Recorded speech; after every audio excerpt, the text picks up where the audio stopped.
Let's mic आज का अखबार। नमस्कार, लेट्स माइक में आपका स्वागत है। आज का अखबार के साथ मैं राखी जैन। यहाँ हम आपके लिए लेकर आते हैं देश दुनिया के बड़े अखबारों और मीडिया मंचों से सबसे अहम खबरें, विचार और विश्लेषण। द गार्जियन में लेबर पार्टी के सांसद लियाम बर्न का लेख ब्रिटेन की राजनीति में गहराते एक नए और खतरनाक खतरे की ओर ध्यान खींचता है।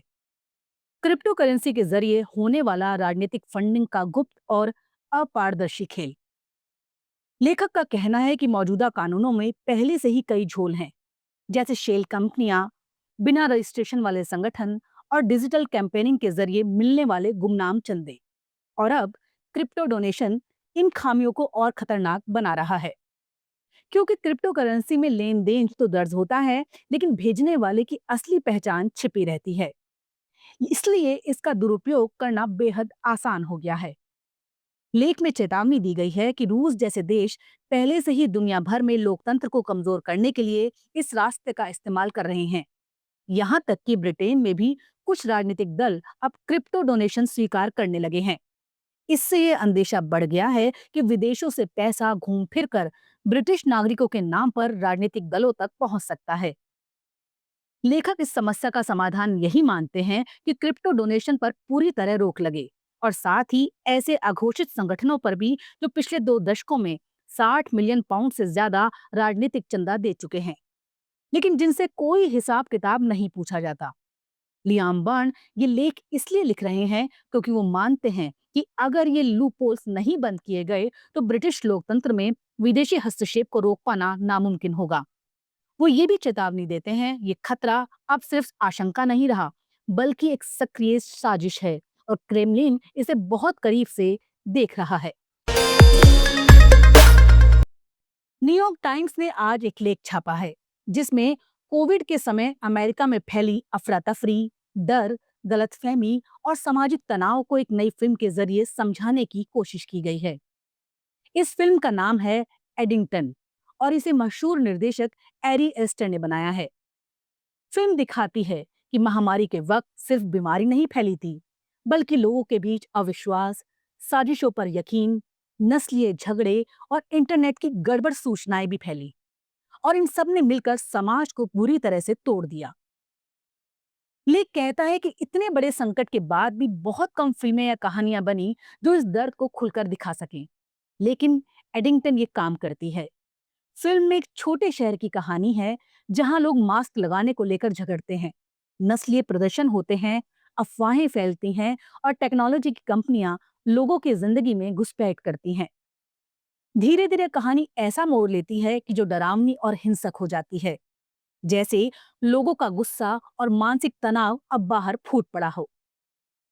लेख इस बात पर जोर देता है कि कोविड सिर्फ एक बीमारी नहीं थी, बल्कि एक मानसिक और सामाजिक संकट भी था जिसने लोगों को एक दूसरे से दूर कर दिया। लोग एक ही घर में रह रहे थे, लेकिन उनकी सोच और हकीकत एक दूसरे से बिल्कुल अलग है। इंटरनेट, अफवाहें और टेक कंपनियां इस दूरी को और बढ़ा रही हैं। लेख का मकसद हमें ये समझाना है कि अब समय आ गया है कि जब हमें सच, भरोसे और इंसानियत की बात फिर से करनी चाहिए, क्योंकि अगर हम यही नहीं कर पाए तो अगली महामारी बीमारी से नहीं, जानकारी के जहर से होगी। अल जजीरा में प्रकाशित सोमदीप सेन का लेख एक बहुत जरूरी और तीखा सवाल उठाता है। क्या इजराइल की हकीकत इतनी कमजोर है कि उसे सच से डर लगता है?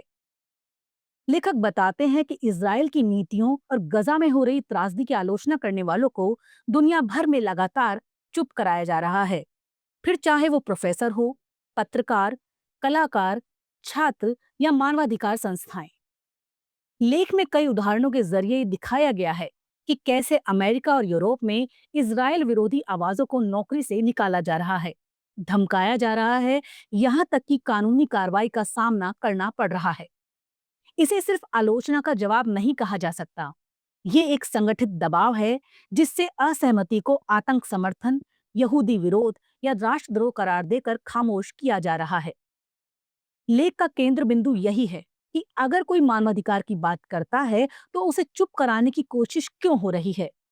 अगर गजा में हजारों निर्दोषों की मौत पर सवाल उठते हैं तो उन्हें दबाने की इतनी हड़बड़ी क्यों है?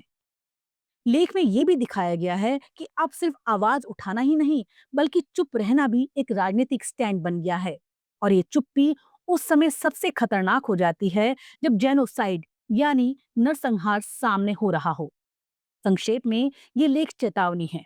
अगर सच को दबाना ही किसी देश की रणनीति बन जाए, तो वो सिर्फ आलोचकों को नहीं, खुद को भी खोखला कर रहा होता है।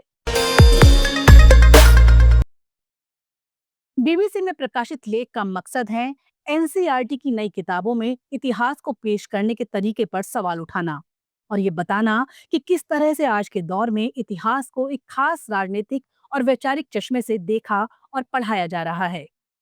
लेख ये नहीं कहता कि इतिहास के कठोर या बर्बर पहलुओं को छिपाया जाना चाहिए, बल्कि ये चेतावनी देता है कि अगर इतिहास को तथ्यों के बजाय किसी पूर्वाग्रह या खास नैरेटिव के हिसाब से गढ़ा जाएगा, तो ये आने वाली पीढ़ियों को अतीत की जटिलताओं से काट देगा।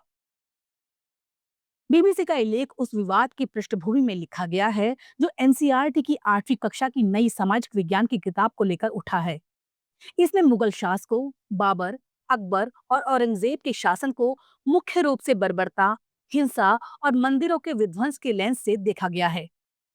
लेकिन इस बात की ओर ध्यान दिलाता है कि पहले की किताबों में भले ही सब कुछ अच्छा दिखाया गया हो, लेकिन अब हर बात को काली छाया के नीचे दिखाया जा रहा है। लेख ये भी बताता है कि सरकारें जब अपने राजनीतिक हितों के अनुसार इतिहास को दोबारा लिखती हैं, तो वो सिर्फ अकादमिक नुकसान नहीं होता, बल्कि ये सामाजिक सोच और समावेशी भविष्य के लिए भी खतरा बनता है। इतिहासकार सैयद इरफान हबीब जैसे जानकारों के हवाले से ये लेख ये समझाने की कोशिश करता है कि इतिहास धर्म या आधुनिक राष्ट्रवाद के चश्मे से नहीं देखा जा सकता, क्योंकि उस समय की सत्ता और समाज की संरचना आज से बिल्कुल अलग थी। लेख इस बदलाव को वास्तविक इतिहास नहीं, बल्कि वैचारिक एजेंडे की कोशिश के रूप में देखता है। संक्षेप में बीबीसी का ये लेख ये सवाल उठा रहा है कि क्या हम नई पीढ़ी को इतिहास की जटिलताओं से परिचित कर रहे हैं, या फिर एक तरफा, भावनात्मक और भ्रामक कथाओं से उन्हें तैयार कर रहे हैं। लेख का सार ये है, इतिहास से सीखने के लिए उसे समझना होगा, ना कि उसमें दोस्ती या दुश्मनी ढूंढनी होगी। अनिल चमड़िया द वायर में छपे अपने लेख में एक सदी हुई बात उठाते हैं। क्या हर चुनावी साल में अचानक उग आने वाले अखबार वाकई लोकतंत्र को मजबूत करते हैं, या फिर वो मीडिया का एक मौसमी धंधा बन चुके हैं? वो बताते हैं कि जैसे ही देश में लोकसभा चुनाव आते हैं, नए अखबारों की बाढ़ आ जाती है। ऐसा लगता है जैसे लोकतंत्र में सूचनाओं की नई धारा फूट पड़ी हो। लेकिन असल में ये अखबार सत्ता और राजनीतिक प्रचार का औजार बनते जा रहे हैं। सरकारी आंकड़े बताते हैं कि मीडिया संस्थानों की संख्या तो तेजी से बढ़ी है, लेकिन जब बात आती है आजाद पत्रकारिता की, तो भारत साल दर साल नीचे गिर रहा है। लेखक साफ कहते हैं कि संचार माध्यमों की गिनती का बढ़ने का मतलब ये नहीं कि अभिव्यक्ति की आजादी भी उतनी ही मजबूत हो रही है। असली सवाल है कि क्या इन माध्यमों को बोलने की आजादी है? क्या नागरिकों को इन माध्यमों के जरिए सच्चाई जानने का हक मिल रहा है? चुनावी सालों में नए अखबार क्यों खुलते हैं, इसका भी लेखक ने इतिहास से जोड़कर जवाब दिया है। 1980 से लेकर 2014 तक हर चुनाव से ठीक पहले अखबारों की संख्या में अचानक उछाल आया। मंशा साफ है, ये संचार माध्यम जनसंवाद या पत्रकारिता के लिए नहीं, बल्कि राजनीतिक हितों के प्रचार के लिए पैदा किए जाते हैं। लेख इस बात की ओर इशारा करता है कि मीडिया किस भाषा और राज्य में कितना फैला है, वो भी राजनीति से प्रभावित होता है। उदाहरण के लिए हिंदी में तो 60,000 से ज्यादा प्रकाशन हैं, लेकिन कश्मीरी, डोगरी, मैथिली जैसी भाषाएं हाशिए पर हैं। बिहार जैसी बड़ी आबादी वाले राज्य में अखबारों की संख्या बहुत कम है, जबकि राजनीतिक और आर्थिक रूप से मजबूत राज्यों में मीडिया का घनत्व ज्यादा है। सबसे जरूरी बात जो ये लेख कहता है वो ये, मीडिया का मालिकाना हक अब कुछ गिने चुने बड़े लोगों और कंपनियों के पास सिमटता जा रहा है। लगभग 76% प्रकाशन निजी व्यक्तियों या परिवारों के कब्जों में है, और ये वो लोग हैं जो सरकार, कॉरपोरेट और राजनीति तीनों के बीच की डोरियों को थामे हुए हैं। ऐसे में सवाल उठता है कि जब विज्ञापन के लिए मीडिया सरकार पर निर्भर है और कंट्रोल कॉरपोरेट के पास है, तो जनता की आवाज आखिर किस मीडिया से निकलेगी? लेख हमें चेताता है कि केवल अखबारों या चैनलों की संख्या देखकर खुश मत होइए। असली बात यह है कि उनमें से कितने सच बोलने की हिम्मत रखते हैं, कितने मीडिया घराने सत्ता के खिलाफ सवाल उठाने का मादा रखते हैं? क्या वो जनता के मुद्दों को उठाते हैं या सत्ता के प्रचारक बनते जा रहे हैं? लेख दरअसल ये बताने की कोशिश करता है कि अगर मीडिया का विकास सिर्फ चुनावी मौसम में होता है और अगर उसका मकसद सिर्फ सत्ता की सेवा है, तो वो लोकतंत्र की जड़ें मजबूत नहीं करता बल्कि खोखली करता है। और अगर हम इस पर बात नहीं करेंगे, तो एक दिन ये मीडिया जनता के लिए नहीं, सिर्फ सत्ता और बाजार के लिए काम करेगा और तब लोकतंत्र सिर्फ एक तमाशा बनकर रह जाएगा। आज का अखबार में इतना ही। देखते रहिए, सुनते रहिए। Let's Mike. नमस्कार। आप सुन रहे थे let's Mike more than radio.